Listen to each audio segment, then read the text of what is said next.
catch is number one. It's a surprise catch. There's a picture for you of Mike and Kate. Anybody know where they are?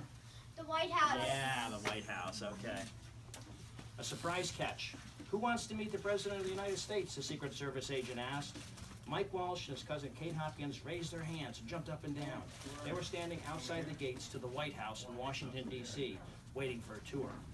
We do, Kate called out. Her brown ponytail bounced as she jumped. The Secret Service agent guarding the entrance smiled and shook her head. Sorry, she said, I'm just seeing who's paying attention. Unfortunately, you don't get to meet the President on a White House tour, but you will see where he lives. Rat, Mike said. He tossed a worn baseball from hand to hand. That would have been so cool. Maybe the President would sign my baseball. Maybe you can get an autograph from a player at tonight's game, Mrs. Hopkins said instead.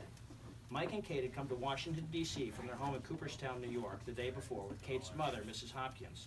Kate's mom was a sports reporter for American Sports.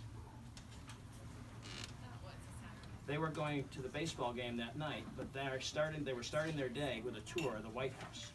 The Secret Service agent whistled loudly. Okay, everyone line up, she said. The tour group gathered against the black iron fence outside the White House. A different Secret Service agent checked bags and asked people their names.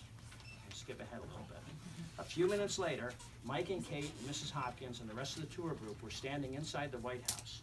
As they moved to the first room, Mike showed Kate the baseball he had snuck in.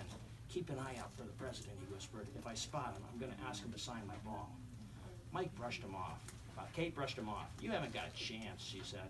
I'll bet President Diaz is off traveling or meeting with Congress. Mike shook his head. I think he's here, he said. Well, at least we'll see his brother Chip at the game tonight, Kate said. Chip Diaz was the president's younger brother. He was the catcher for the Washington Nationals and was one of the fans' favorite players. Mike tossed the ball into his other hand. Yeah, that's a good idea, he said. If I get Chip's autograph, at least I'll have the president's last name on my ball. The tour group walked down a long hallway. As they walked, Kate pointed to the paintings of past presidents on the wall. Hey, don't forget there are going to be a lot of presidents at the Nationals baseball game, she said. Maybe one of them could sign your ball.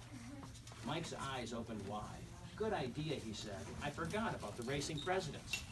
During each Nationals home game, mascots dressed as presidents, such as Lincoln, Washington, and Jefferson, raced through the ballpark. The mascots wore old-fashioned clothes and huge foam heads. They looked really silly, but the fans loved them. The next stop on the tour was a big